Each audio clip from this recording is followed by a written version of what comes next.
جس کے chief minister تھے کاؤنٹ کیویر. اس کاؤنٹ کیریئر نے ایکچولی کیا کیا، اس نے ایک تدبیر سوچی اور اس نے سفارتی تعلقات اس طرح سے فرانس کے ساتھ کریٹ کیے. اس سفارتی تعلقات کی وجہ سے، ڈپلومیٹک الائنس کے ذریعے سے جو اس نے فرانس کے ساتھ کریٹ کی، اس میں پھر وہ کامیاب ہوا جو آسٹرین فورسز تھے اس کو ہرانے میں. جو آسٹریا ایک پاورفل سلطنت تھی اس وقت، ان کو جہاں پر ہیبسبرگس حکومت کرتے تھے، تو وہاں پر ان کو ہرایا اس نے 1859 میں. فائن. لیکن اس کا جو ساتھ وہاں پر دیا تھا، کچھ والنٹیئرس تھے جو کہ ہتھیار بند تھے، جن کے پاس ہتھیار تھے. والنٹیئرس مینس رضاکار، جو رضاکارانہ طور پر کام کرتے تھے. جو ان کا لیڈر تھا، ہز نیم واز گیوسیپی گیریبالڈی. اس نے بھی اس کی مدد کی. ہم دیکھتے ہیں کہ 1860 میں جو یہ والنٹیئرس تھے، جو یہ رضاکار تھے، یہ ساؤتھ کی طرف جاتے ہیں، جو ساؤتھ اٹلی ہے. تو وہاں پر ہم دیکھتے ہیں کہ دیر از اے کنگڈم آف ٹو سیسیلیز. اور اس نے جو گیوسیپی گیریبالڈی تھا، اس نے سپورٹ حاصل کیا، وہاں جو مقامی کسان تھے ان کا سپورٹ حاصل کیا، اور جو اسپین کی وہاں پر حکومت تھی ان کو وہاں سے بھگایا. فائن. ہم دیکھتے ہیں کہ یہ سب 1860 میں ہوا. 1861 میں اس طرح سے ہم دیکھتے ہیں جو وکٹر ایمینول سیکنڈ ہے، اس کا اعلان کیا جاتا ہے کہ ایک متحدہ اٹلی کا یہ بادشاہ ہے. پہلے یہ صرف بادشاہ تھا سارڈینا پیڈ ماؤنٹ کا، کیونکہ جو اس کا چیف منسٹر جو ایک چالاک بندہ تھا، اس نے سفارتی تعلقات سے پہلے فرانس کو ہرایا، فرانس کو اپنے سائڈ میں لیا، اور پھر آسٹرین فورس کو ہرایا.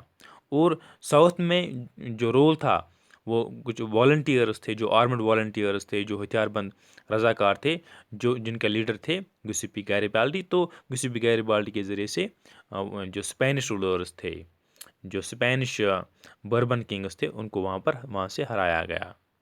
فائن. اس طرح سے ہم دیکھتے ہیں 1861 میں وکٹر ایمینول سیکنڈ کو اعلان کیا جاتا ہے کہ ایک متحدہ اٹلی کا وہ بادشاہ ہے. لیکن جو اٹلین پاپولیشن تھی اس وقت، چونکہ جو خواندگی کی شرح تھی، جو وہاں پر الٹریسی بہت زیادہ تھی، اور وہ جانتے بھی نہیں تھے کہ یہ لبرل سوچ کیا ہوتی ہے، جو روشن ذہن لوگ ہوتے ہیں وہ کیسے ہوتے ہیں، جو قومیت کا تصور کیا ہے، یہ نظریہ کیا ہے، نیشنلسٹ آئیڈیالوجی کیا ہے، لبرل نیشنل آئیڈیالوجی کیا ہے، اس کے بارے میں وہ جانتے ہی نہیں تھے. فائن. اور جو وہاں کر پیزنٹس تھے جن نے گیریبالڈی کا سپورٹ کیا تھا ساؤتھ اٹلی میں، تو ان نے کبھی اٹیلین ورڈ اس نے سنا ہی نہیں تھا. ان لوگوں نے یہ کیا ہے، اٹیلیا کیا ہے. فائن. وہ اس کو پروناؤنس کرتے تھے لا ٹیلیا. وہ سمجھتے ہیں جو لا ٹیلیا ہے یہ وکٹر ایمینول جو وہاں کا بادشاہ ہے، اس کی وائف کا نام ہے. فائن.